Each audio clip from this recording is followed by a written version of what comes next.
आज मैं आपके लिए एक दिलचस्प किस्सा लाई हूं जिसका उन्वान है आमना के घास का लिबास।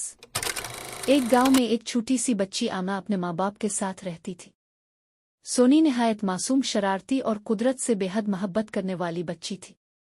वो रोजाना गांव के करीब वाले मैदान में खेलने जाती जहां हरी भरी घास ततला है और खुशबू बखेरते फूल होते।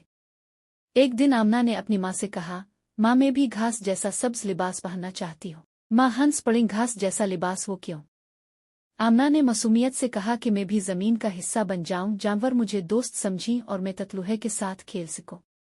अगले दिन आमना ने खुद ही सब्ज कागज पत्ते और कुछ पुराने कपड़े लेकर एक खास लिबास बनाया जो वाकई घास जैसा लग रहा था। इसने जब वो पहना और मैदान में गई तो जानवरों ने इसे गौर से देखा। परिंदे इसके करीब आए और एक हिरन का बच्चा भी इसके करीब आकर खड़ा हो गया। आमना बहुत खुश हुई। वो अपने लिबास में जमीन का हिस्सा लग रही थी। कुछ देर बाद बारिश शुरू हो गई। आमना भीग गई मगर उसका चेहरा चमक रहा था। वापसी पर रास्ते में इसने एक जख्मी चिड़िया देखी। इसने फौरन अपनी चादर उतारी और चिड़िया को लपेटकर घर ले आई। माँ ने आमना को देखा तो हैरान रह गई।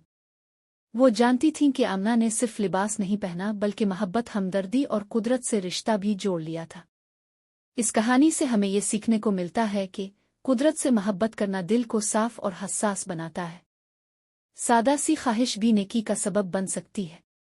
हम जब दिल से कुछ चाहते हैं तो कुदरत भी हमारा साथ देती है। छोटे दिल बड़े काम कर सकते हैं अगर उनमें मोहब्बत हो।